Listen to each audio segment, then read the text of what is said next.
Hello friends, Miss Rebecca here. This book is called One Morning in Maine. It's by Robert McCoskey. And if you've ever read Blueberries for Sal, you'll recognize this book because it's the same author and illustrator, so the pictures will be familiar. And this book, I noticed, was written the year my dad was born, so it's a little bit older, which I really enjoy. All right. One morning in Maine, Sal woke up. She peeked over the top of the covers. The bright sunlight made her blink, so she pulled the covers up and was just about to go back to sleep when she remembered. Today is the day I am going to Buck's Harbor with my father. Sal pushed back the covers, hopped out of bed, put on her robe and slippers, and hurried out into the hall. There was little Jane, just coming out of her room. Sister Jane had wiggled out of her nightie, so Sal helped her put on her robe and slippers. You don't want to catch cold and have to stay in bed, Jane, because this morning we are going to Buck's Harbor, Sal reminded her little sister. Together they went into the bathroom to get ready for breakfast.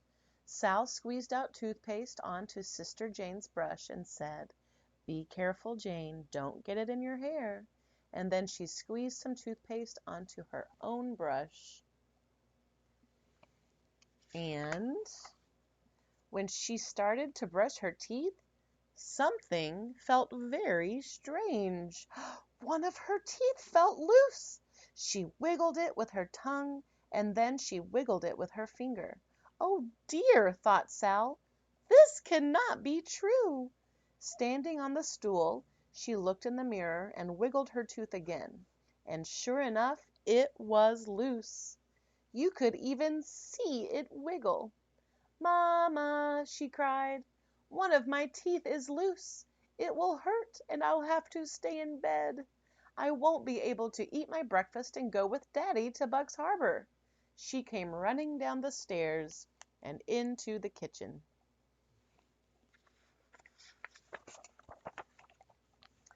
Why, Sal, said her mother, that's nothing to worry about. That means that today you've become a big girl. Everybody's baby teeth get loose and come out when they grow up. A nice new bigger and better tooth will grow when this one comes out.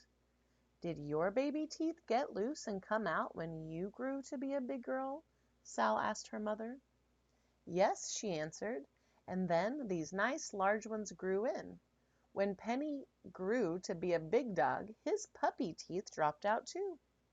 And will Jane's get loose too? Asked Sal.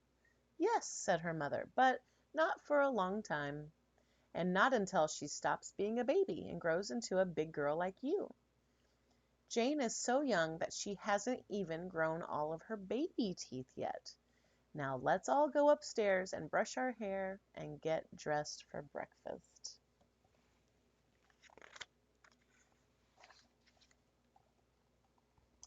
It feels so different to be a big girl and have a loose tooth, said Sal, especially when you are chewing. When is it going to come out? Perhaps today, perhaps tomorrow, answered her mother. But when your tooth does come out, you put it under your pillow and make a wish, and your wish is supposed to come true. I know what I'm going to wish for, said Sal.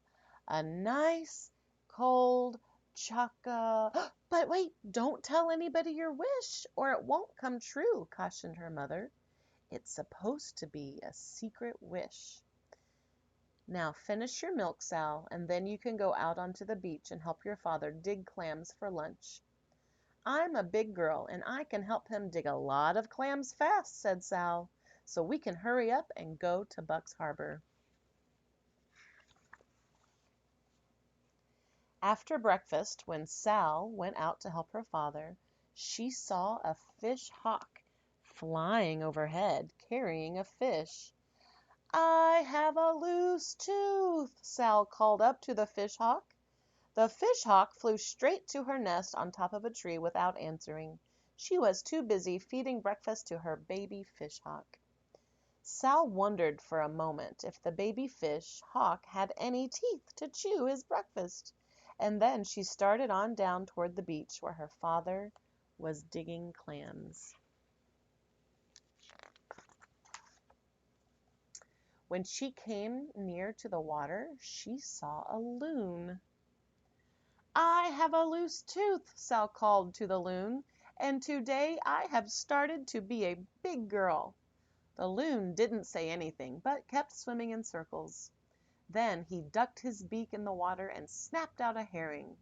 Then he swallowed it whole without a single chew. Perhaps loons don't have teeth, she thought, and she was just turning to go on her way, when a seal poked its head up out of the water. "I have a loose tooth," Sal said to the seal, and the seal, being just as curious as most seals, swam nearer to her to have a good look.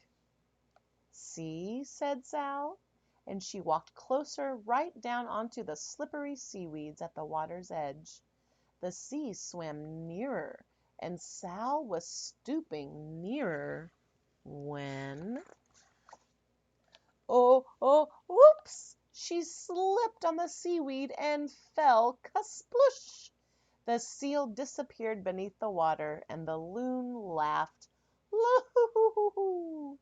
Sal wasn't hurt a bit, so she laughed too, and then she got up carefully and started down to the shore to help her father dig clams. She paused to watch some seagulls having breakfast. They were dropping mussels down on a rock to crack the mussel shells, just like nuts, and then they flew down to eat the insides. "Do seagulls have teeth?" wondered Sal as she wiggled her own loose tooth with her tongue. She thought of her secret wish and smiled, and then hurried down the beach to where she could see her father.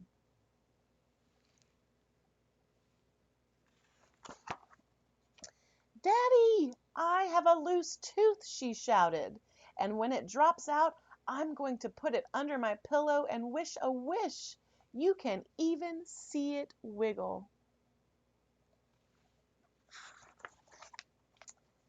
Her father stopped digging clams to watch while Sal wiggled her tooth for him. "You're growing into a big girl when you get a loose tooth," he said. "What are you going to wish for when it drops out?" "I can't tell you that," said Sal solemnly, "because it's supposed to be a secret wish." "Oh, yes, it is," said her father. "May I help you dig clams?" Sal asked. "I'm almost finished," he replied, "but you can help if you like. First, you must take off your shoes and socks and roll up your pants too, so that they won't get all wet and muddy." Sal took off her shoes and socks and put them on a dry rock. She rolled up her pants and waded into the muddy gravel to help her father. He dug in the mud with his clam rake, and then they looked carefully and felt around in the muddy hole for clams. "I found a tiny baby one," said Sal. "You certainly did," said her father, "but it's too small. We just keep the large ones, like this. Let's put the baby clam back in the mud so he can grow to be a big clam someday." "He is such a baby clam, and I guess he is too small," she agreed. "I guess he isn't even big enough to have all his baby teeth," said Sal, placing the tiny clam tenderly back in the mud. "Clams don't have teeth," said her father, digging another rakeful of mud. "Not even big clams have teeth?" asked Sal. "Not even big clams," her father assured her. "Do baby fish hawks and big fish hawks have teeth?" asked Sal. "No," said her father. "Do loons have teeth?" she asked. "And gulls?" "No." "Do seals have teeth?" "Yes, they have 'em," he answered. "And do their teeth get loose like this?" asked Sal, opening her mouth to show her loose tooth. "Oh, ow!" she said with great surprise, and she felt with her tongue, and she felt with her muddy fingers. "It's gone," she said sadly, feeling once more just to make sure. The loose tooth was really and truly gone.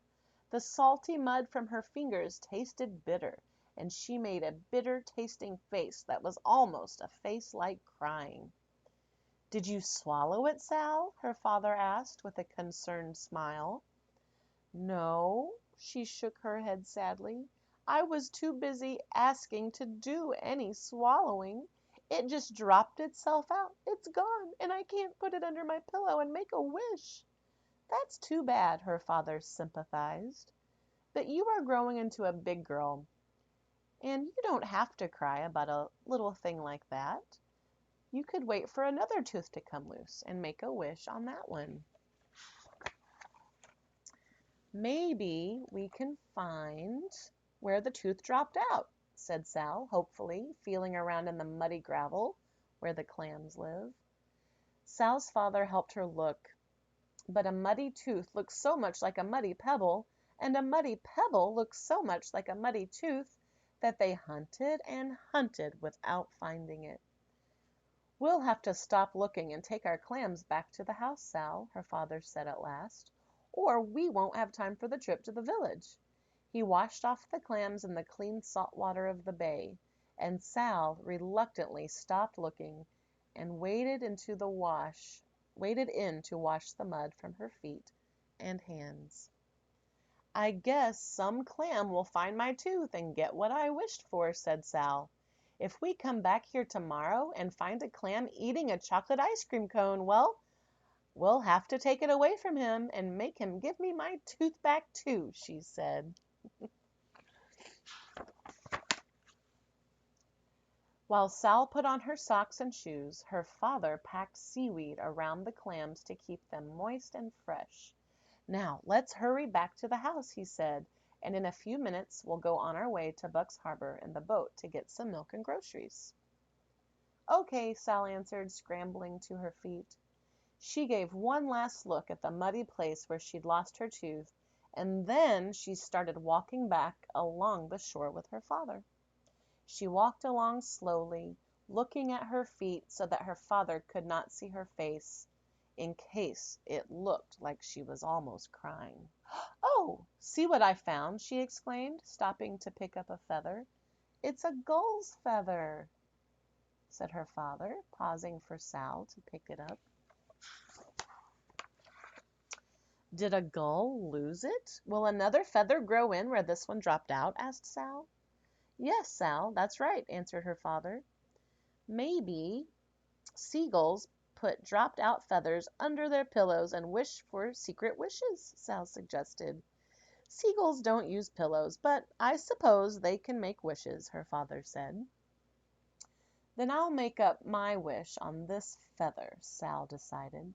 "Perhaps the seagull has already made a wish on that feather, and the wish is all used up," suggested her father. "Oh, no," Sal said definitely. "He didn't, you see.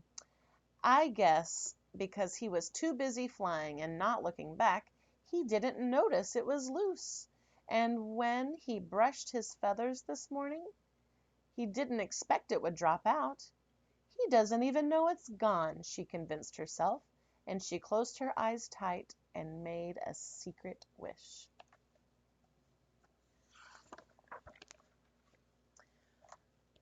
When they reached home, Sal's mother and Sister Jane were waiting with a box of empty milk bottles to return to the store and a list of things to buy.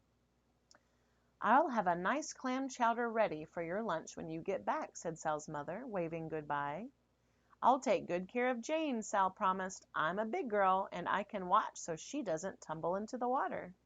Sal and Jane and their father went down to the shore and got aboard their boat. Sal and Jane put on their life preservers, while their father prepared to start the outboard motor. He pulled and he pulled on the rope to start it, but the outboard motor just coughed and sputtered and wouldn't start. So he had to row the boat all the way across the bay to Buck's Harbor, where the store was.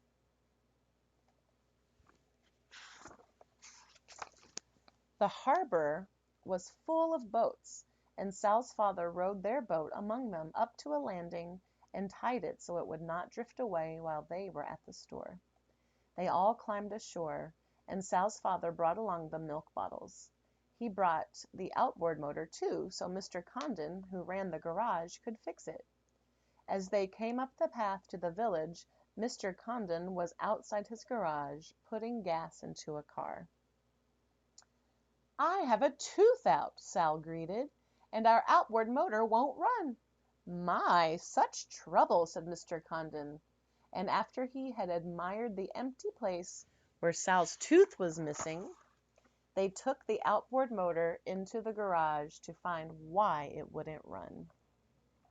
Mr. Condon pitched a little with his pliers, tunked a bit with his hammer, and then, after selecting a large wrench, he took out the spark plug. "Came right out, just like that tooth of yours, didn't it, Sal?" he said, holding it up to the light. "Huh!" he grunted, tossing it on the floor. "Needs a new plug." Sal was just about to ask how long it would take for a new spark plug to grow in when Mr. Condon reached up on the shelf. And he picked out a brand new one and put it in the motor. Sal picked up the old spark plug and handed it to Sister Jane. Sister Jane was so little that she didn't understand about secret wishes. Jane was so little that she couldn't even say ice cream cone.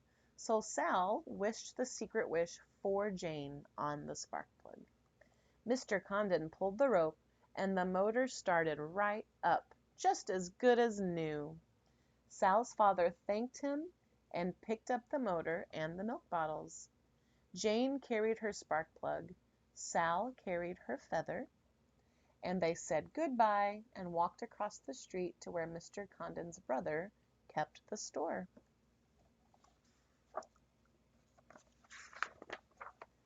"Well, look who's here," said Mr. Condon, who kept the store. "I have a tooth out," Sal shouted, returning Mr. Condon's greeting. She showed the empty place where her tooth had been, first to Mr. Condon, and then to Mr. Fred Clifford and Mr. Oscar Staples, who were sitting in the store talking about trapping lobsters and how the fish were biting. "Don't put your tongue in the empty place," Mr. Clifford advised, "and a nice shiny gold one like mine will grow in." "But I didn't know soon enough," said Sal, looking confused. "Ha!" said Mr. Condon, chuckling. "Don't you worry. He's just joking." He opened the freezer and said, "Do you think you could eat an ice cream cone with your tooth out?"